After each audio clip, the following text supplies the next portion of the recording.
한 주간 잘 보내셨습니까? 네, 감사합니다. 한 주간 매일매일 항상 간다는 매일매일 삶 속에서 우리 잘 살아간다는 것 정말 큰 축복이고 정말 큰 은혜라는 것을 믿고 날마다 매 순간마다 믿음으로 잘 살아가는 여러분 되기 바랍니다. 그런 여러분의 믿음이 그런 삶의 이상이 하나하나 모여서 이걸로 유의한 삶이 되겠습니다. 우리는 쉽게 지나가지만 매일매일 삶 속에서 우리 믿음으로 살아가는 것보다 더 큰 믿음이 없습니다.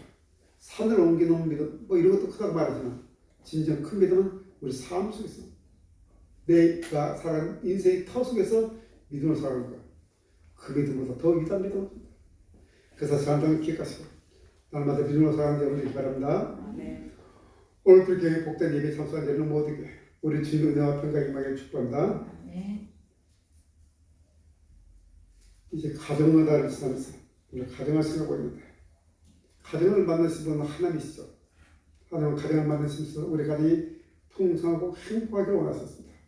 그래서 아담과 하와에게 너는 생육하고 번성하고 땅에 충만하라. 땅을 다스리라 이렇게 말씀하셨습니다. 그래서 우리 가정은 풍성하게 행복하게 살아가는 것이 우리 가정의 원래 것입니다. 그런데 실상 그렇지 못한 게 또 우리들의 현실이죠.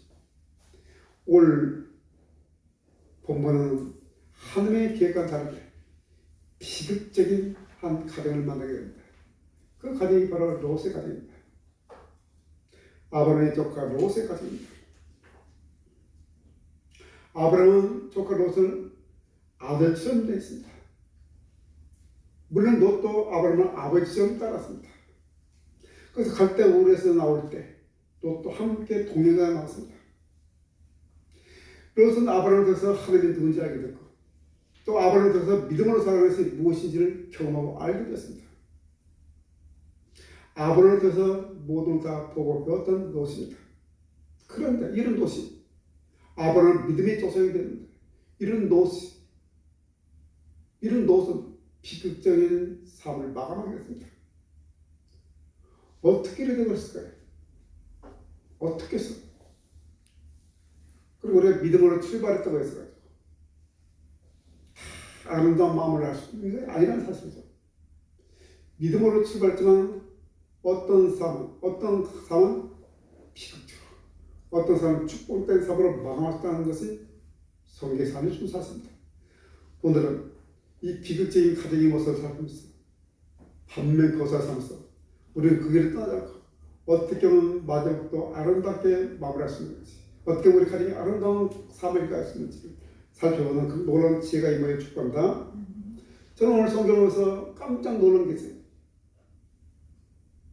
나도 참 노다고 정말 같은 삶을 살았구나 하는 생각이 한 사실에 참 충격받았어요. 나도 참 녹과 같은 인생으로 마무리할 수 있었겠다.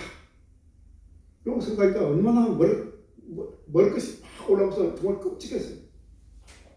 정말 하나님의 은혜가 임하지 않았다. 나도 오늘 보면 녹과 같이 그렇게 마무리할 수 있는 가능성이 많았을 건데 참 하나님의 은혜가 있다. 꼭 다시 한번 고백했습니다. 여러분 그렇다면 아브라함을 통해서 아브라함을 통해서 어떻게 믿음으로 살아가는지를 배웠던 롯이 어떻게 해서 이렇게 비극적인 삶을 마무리하게 됐을까요? 오늘 본문은 그 이야기를 시작합니다. 롯의 비극이 시작은 아브라함을 떠나서부터 됐습니다. 아브라함을 떠나버려 롯의 비극이 시작됐던 사실입니다. 롯이 언제 아브라함을 떠났습니까?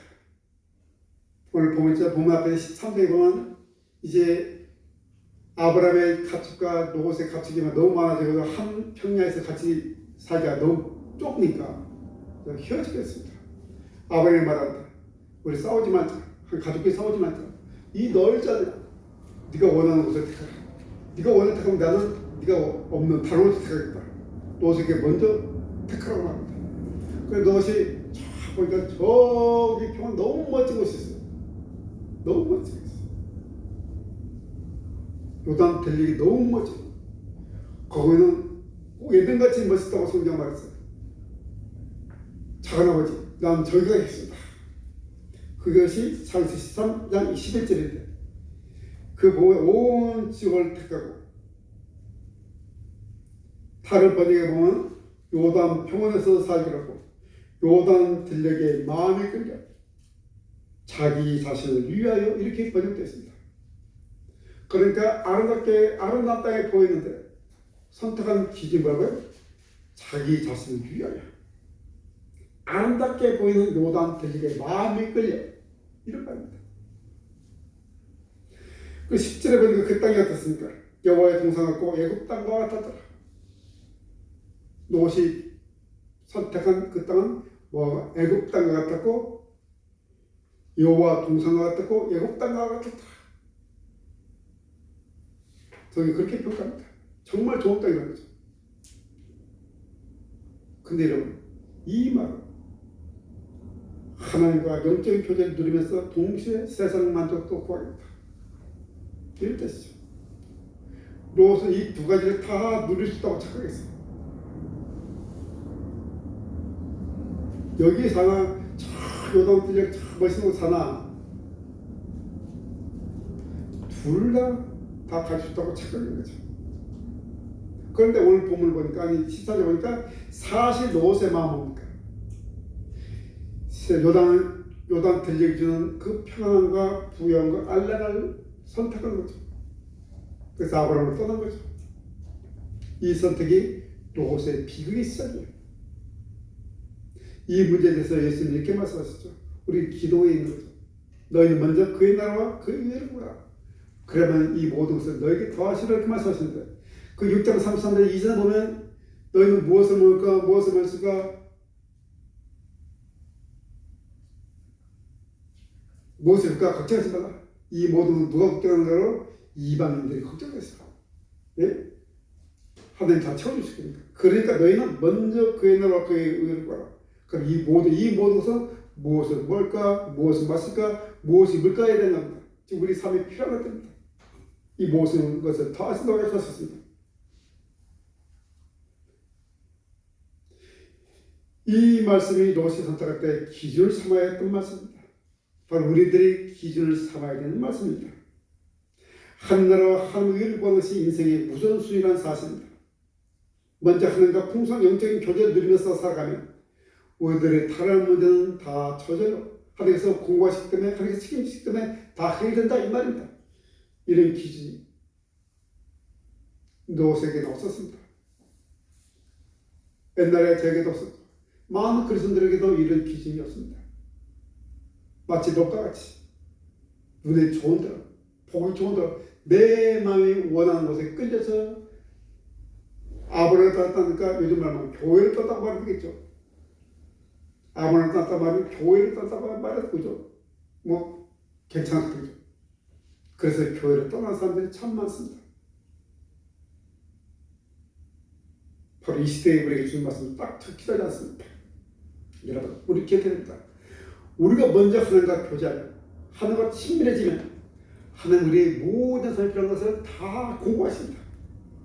이것을 단순하게 믿으시기 바랍니다. 이렇게 선택했어요. 어쨌든 롯은 선택했어요. 그리고 선택한 땅이 성경은 소돔 땅이라고 말해요. 소돔과 고모라는 어떤 땅이라고 이미 우리는 다 알고 있죠. 그런 땅을 선택했어요. 목초지가 아름답고 참 양과 가축을 키우기 참 좋은 땅인데 환경에 따라서 소돔과 고모라고 말하는 그런 땅입니다. 영적으로 모든 비교 하나님 없는 도시죠.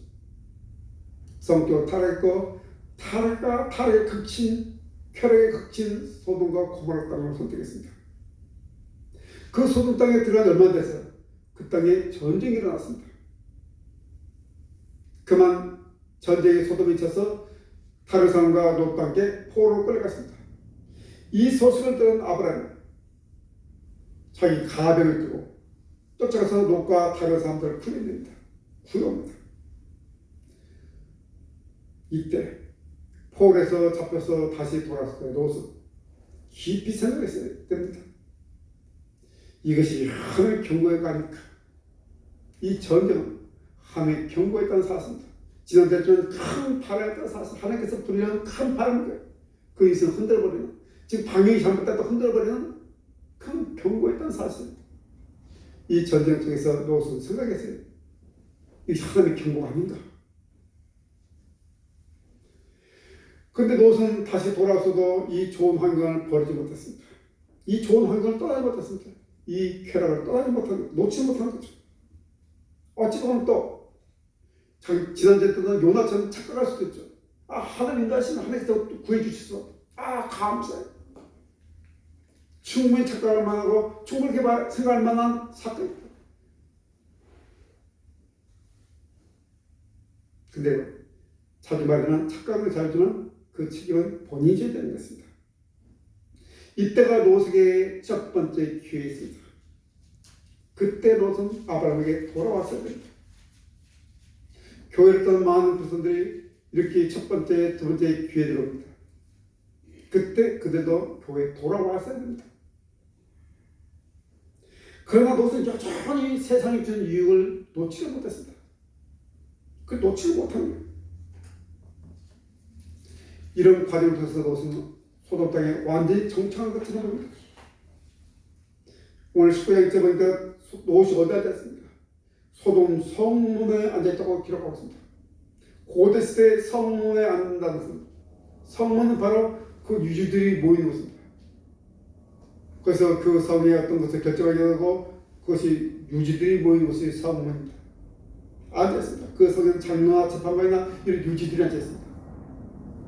오늘 롯이 성문 앉았다고 보니까 어느 정도 소돔 땅에 정착하고 지역 유지가 됐다고 해도 괜찮을 것 같습니다. 어떻게 보면 롯은 이제 성공한 것 같습니다. 이제 자리 잡은 것 같습니다. 자기 생각으로 들어갔습니다.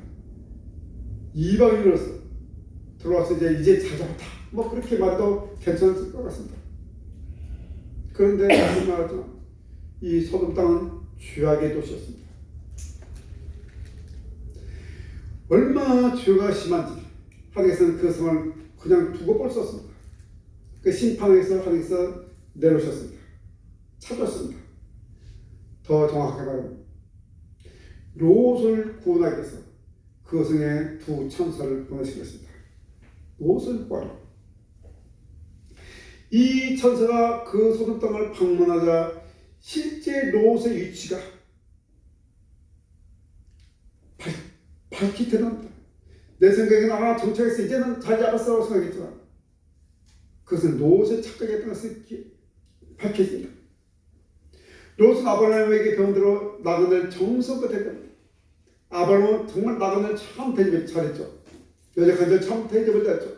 롯은 그걸 보고했기 때문에 나그네처럼 찾아온 천사를 참으로 지극정성으로 대접합니다. 이 소식을 들은 성의 사람들이 롯의 집을 쳐들어옵니다. 소란을 핍니다. 그 나는 왜 그러는가? 내가 그대로 상관하라. 성끼리 관계를 맺겠다는 거예요. 소돔하고는 우리가 알다시피 동성과 판에서는 그런 뜻이었습니다. 성격을 많이 타락하는 죄악의 뜻이었습니다. 집에 들어와서 막 팽팽히 부릅니다. 협박을 합니다. 이 모습 볼 때 서럽게 롯은 아직도 이 성에서 나가냅니다. 자신은 정착했다고 나 이제 자리 잡았다고 말하지만 사실 아직도 나가내고 아직도 자리 잡지 못하고 있다는 살았습니다. 롯은 여전히 소돔성 사람들에게 인정받지 못하고 있습니다. 애굽 땅같이 풍요로운 땅에서 안락을 위해서 풍요로운 삶에서 놀기처럼 아직도 여전히 소용이 없습니다. 참 열심히 살았을 것입니다. 그렇지만 소돔 사람들은 롯을 한 식구로 받아들이지 못했습니다. 두 딸의 사이도 그 성의 사람이었지만 롯이 이 성 안에 완전히 정착하지 못한 것을 보여주고 있습니다. 롯은 여전히 성에서 나가냅니다. 여러분, 이것이 세상의 모습입니다. 여러분, 세상 어떤 결정적인 상황이면 자기 모습을 그대로 보여줍니다. 여러분, 세상은 결단코 하나님을 받아들이지 않는 세상입니다. 나중에 심판이 있으니까 함께 도망가자 말하는 사회들이 뭐라 합니까? 그 말을 농담으로 했단 말입니다. 이 모습이 바로 세상 사람들의 모습입니다. 그리고 세상에서 인정하는 것, 세상에서 인정받는 것에 너무 목말라지 마시고 합니다. 그들의 말을 그대로 믿지 마시고 목말라지 마십니다. 그들은 결단코 하나님을 받아들이지 않는 사람들입니다. 하나님께 속한 것도 아니고 지금 세상에 속한 것도 아니고 어정쩡한 모습이 노세 모습입니다. 그렇지 않습니까? 하나님께 속한 것도 아니에요. 세상에 완전히 속한 것도 아니에요. 어정쩡한 모습이에요. 세상도 없고 하늘도 없겠다고 두 개도 없겠다고 마음먹고 출발을 놓으신데 아벌을 떠나 놓으신데 지금 아무것도 되지 못하고 있어요. 하나도 제대로 누리지 못하고 있어요. 그런데 이런 노색에도 하나님의 은혜가 어떻습니까? 임합니다. 노색을 강제적으로 구합니다. 빨리 산을 도망가라고 압박을 줍니다. 천사가 상가에 가니까 너무 도저히 못 가야 하니까 중간에 있는 소화성에 들어가면 어떨까? 그러니까 오케이 들어가. 소화성이 피하려고 합니다. 열심히 도망갑니다. 이 상황에서 노대처는 뒤로 돌아갑니다. 뒤로 돌아오면 그냥 가고 했는데 왜 돌아왔을까요?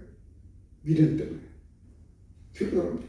그래서 소금 기둥이 되어버리죠. 그 상황에서 뒤로 돌아갑니다.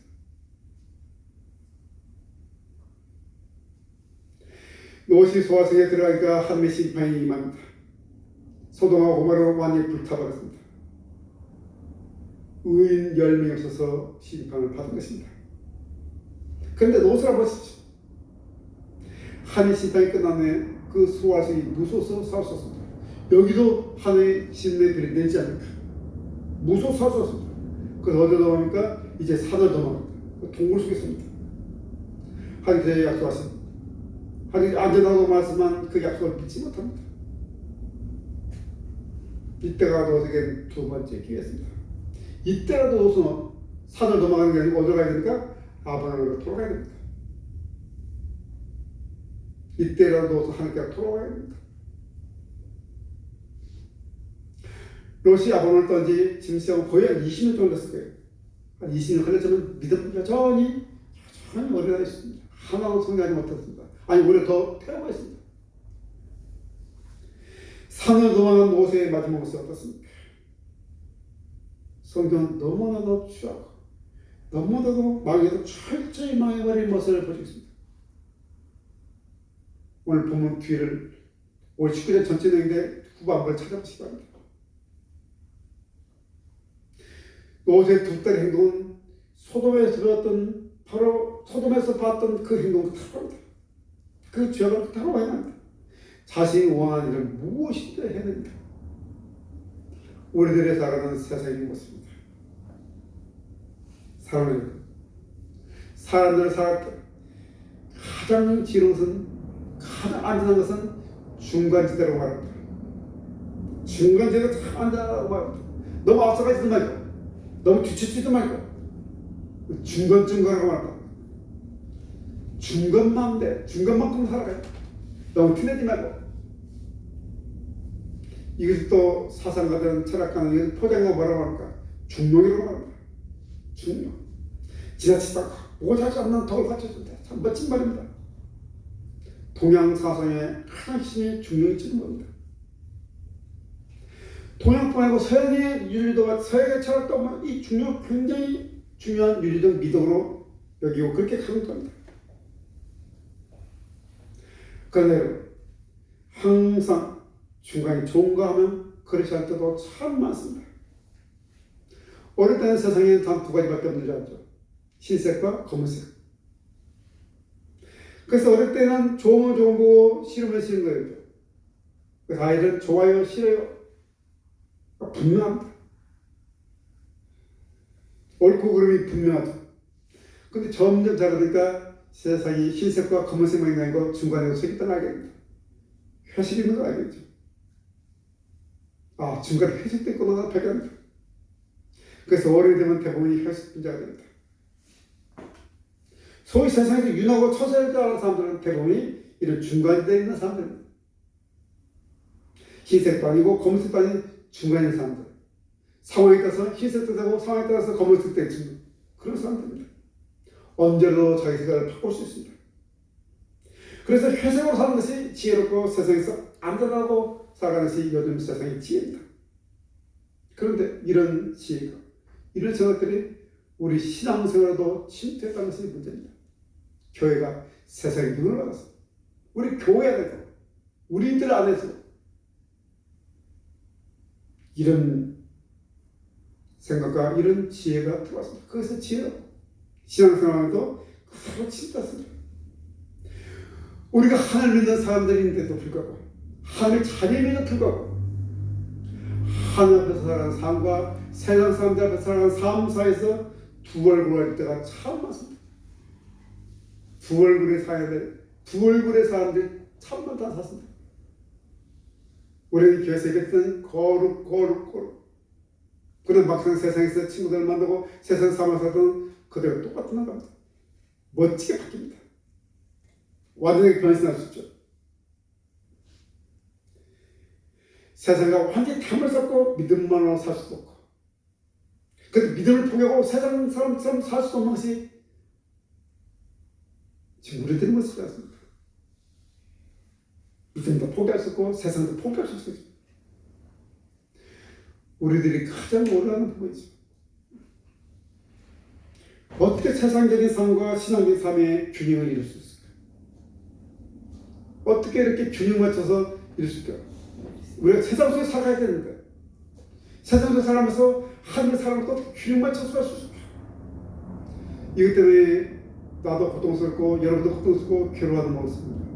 이것이 우리의 괴로움이고 고통이 같습니다. 어떻게 하면 하나 앞에서 인정받고 세상을 인정받아 양쪽에서 함께 잘 살 수 있을까? 우리 기도 제목이 대부분 그렇습니다. 한번 보십시오. 그래서 올해 우리가 이렇게 기도를 하고자 하는 얘기죠.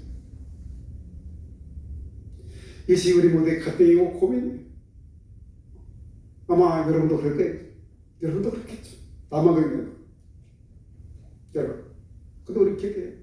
성경 계속 말하고 또 우리가 경험했듯이 우리는 결코 두 세상에서 동시에 잘 살 수 있는 존재들이 아니에요. 두 세상에서 동시에 잘 수 있다. 그게 안 돼요. 하나님께서 바로 하든지, 아니 세상에서 잘 살든지 둘 쪽을 타게 돼요. 만약 두 가지를 다 잘하겠다면, 흰색과 검은색을 유연하게 왔다 갔다 하면 회색 분자일 가능성이 높아요.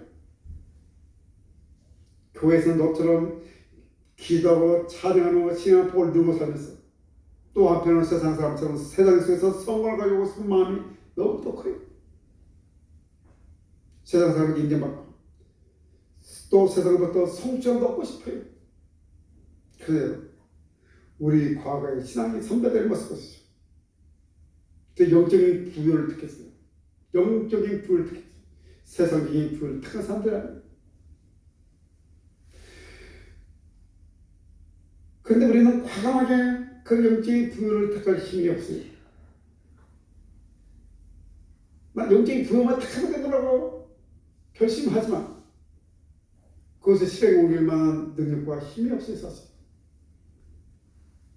내 유익을 했어, 내 체면을 했어, 거짓말을 세상을 즐기는 생활하면서도 교회에서는 거룩하고 교회에서는 또 복을 받기 위해서 예배하고 기도하고 또 많은 헌신을 해요.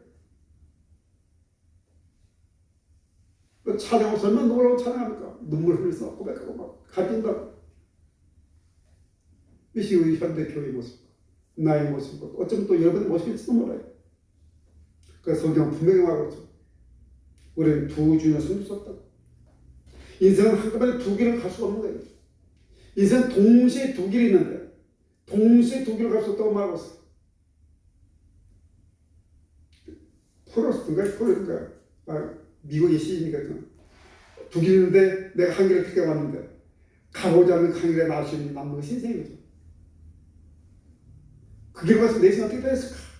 아쉬움은 남겠지만 두 길을 동시에 갈 수 있는 거예요. 한 길에 가면 한 길은 갈 수 없는 것이 인생인 거예요.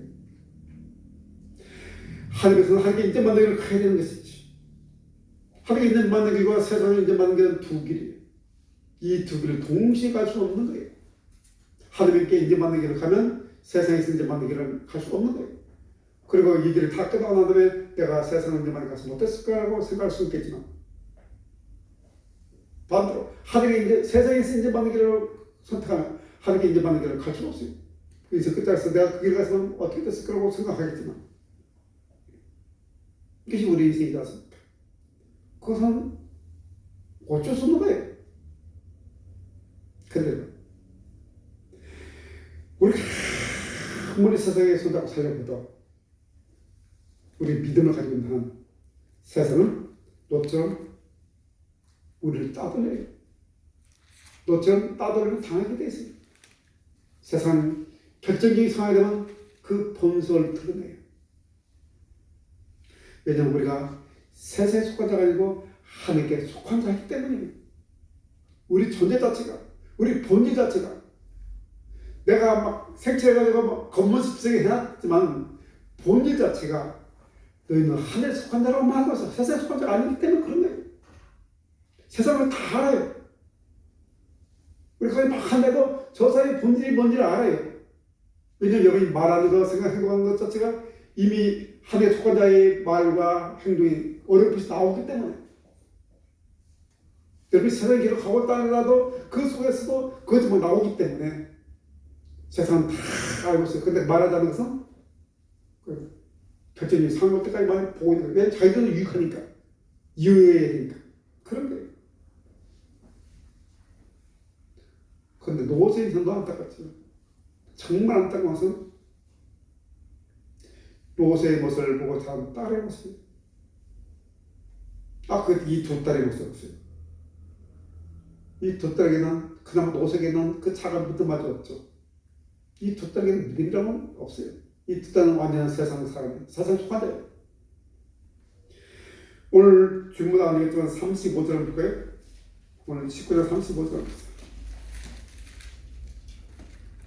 30절부터 38절까지 정말 입에 닫기 힘든 그림을 그릴 수 없는 비극적인 일이 나오죠. 31절 35절 쌓인 큰딸과 딸이 서로 행동을 바꿔야 하는 거예요. 35절을 읽겠습니다. 시작. 그 밤에도 그들이 아버지에게 술을 마시게 하고 작은 딸이 일어나 아버지와 동침하니라. 그러나 아버지는 그 딸이 눕고 일어나는 것을 깨닫지 못하였더라. 이제 자식을 낳겠어. 한 행동이죠. 큰딸과 작은딸이 번갈아 가면서 요시 술 취했을 때 모르겠지만 정신 들었을 때 노세의 심정이 어땠을까요? 술 취했을 때는 몰랐을 때죠. 술이 깨고 난 다음에 정신이 차고 난 다음에 어렴풋이 상황을 눈치챘을 건데 어땠을 거예요? 노세의 마음, 그 아버지의 마음 어땠을 거예요? 이 부모로서 얼마나 끔찍한지 몸을 팍 뜨는 나도 이럴 수 있었을 거다. 나도 이런 비참한 삶을 살 수 있을 거다. 라는 생각이니까 몸을 팍 뜨는 게 여러분 하나님 절로 났어요. 우리도 다 똑같이 그런 길을 걸어갔던 사람들이에요. 그래서 하나님께 은혜가 있어요. 돌아올 때 돌아온 거예요. 혹시 여러분 삶 속에서 돌아올 혹시 그렇지 않겠지만 혹시 교회를 떠났다가 돌아올 수 있는 기회가 됐으면 돌아오시 바랍니다. 돌아오지 못한다면 너가 같은 비극적인 삶을 남아있게 돼요. 여러분 모든 재물을 다 잃은 것보다 더 비참한 것은 두 딸이 잘못된 게 같습니다. 그렇게 쓰고 있어가 모아놓은 그 재물 다 없어집니다. 이제 자기 삶의 타자 다 잃어버렸는데 하늘이 다 흩어버렸는데 다 가져가 버렸는데 그보다 더 안타까운 것은 지금 이 두 딸의 모습이지 않습니까? 이 두 딸을 무엇과 바꾸겠습니까?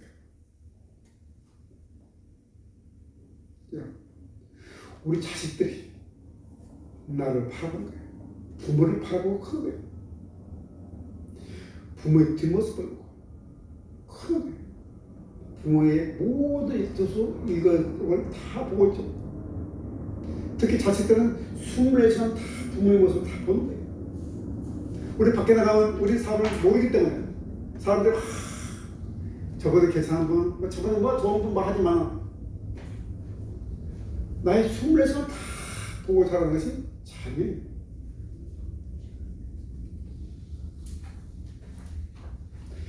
자녀 인생이 잘못되기 원하는 부모가 어디 있겠습니까? 그런데 잘못된 부모의 선택과 그 영향이 자식을 멸망하기로 파멸하기로 몰아넣었다는 사실. 부모가 영적인 일에는 관심이 없고 세상적인 성공에만 관심을 가지지만 어디에서든지 티가 나게 되지. 말하는 거 결정하는 거 다 티가 나게 되겠습니다. 우리 자식들이 안 보는 것 같지만 못 느끼는 것 같지만 다 느끼고 다 보고 있어요. 그런 자녀들이 우리를 보고 나를 보고 성장하고 하는 말을 하게 되는 거예요. 이것은 우리 교회도 다 적용이 돼요. 우리 교회 다음 세대도 마찬가지예요. 우리 아이들이 우리 어른들을 보고 그대로 배우게 되는 거예요. 아, 저렇게 신앙생활하는구나. 저렇게 함께 교제하는구나. 저렇게 어울려서 함께 신앙생활하는구나. 그렇게 하는 거예요. 그래서 우리 어른들이 잘 신앙생활하는 우리 아이들이 그런 아름다운 교회에서 자란 아이들이 아름다운 신앙생활하는 거예요. 그렇지 못한 교회에서 자란 아이들은 신앙생활을 어떻게 하는지 모르기 때문에 그대로 하는 거예요. 우리 다음 세대는 우리 아이들은 우리 어른들의 모습을 보고 그대로 신앙생활을 배워가는 거예요. 내가 바쁘다고 내가 유익한 것만 찾고 자기 하고 싶은 것만 찾고 다양한 유형들에서 피하게 된다면 우리 자녀들에게 우리 아이들에게 어떻게 거룩한 선한 영향을 끼칠 수 있겠습니까? 우리 자녀들의 영적인 문제는 관심이 있고 세상적인 문제에만 계속 관심을 가지고 우리 자녀들을 대하고 다그친다. 우리 아이들 보고 세상을 나가라는 거예요. 세상의 길을 따라가라고 말하는데 하나님의 길에 대해서 너는 세상의 길을 가라 이렇게 말하고 있는 거예요. 그런 아이들은 그 아이들이 경건한 삶의 법칙을 보지 못하기 때문에 경건한 삶이 무엇인지를 보지 못하고 그 법칙이 무엇인지 알지 못하기 때문에 그 안에 세상의 대체물이 들어오는 거예요. 다른 대체물이 그들 안에 들어가는 거예요. 세상에 주는 유혹을 이겨낼 수 있는 힘이 없을 수 없던 거예요. 이길 수 없어요. 믿음이 성장하지 않고는 세상에 주는 유혹을 이길 수 있는 사람 아무도 없어요. 바로 롯이 이런 면에서 실패했죠. 지난 20년 동안 아브라함 땅하고 20년 동안 전혀 믿음이 성장하지 못했어요. 왜냐하면 세상의 길을 갔기 때문에 거기 영적 유익되는 것이 아무것도 없기 때문에 믿음이 성장할 수 없는 거예요. 그날 아브라함에서 그 믿음이 보존되지는 못해요. 태어나지 보존되지 못하는 거예요. 교회를 떠나면 믿음은 성장하지 못해요. 이렇게 말해 교회 안 나서 사람들 하나님 어디든 다 있는데 어디서 예배 드리는 되지 꼭 교회 가냐고 교회 문제도 많은데 이렇게 말을 많이 해요. 맞는 말이에요. 그렇지만 그 믿음은 성장하지 못해요. 그 다음에 머물러 거나 퇴보야. 머물르는 것도 없어요. 퇴보하는 게 당연한 거예요.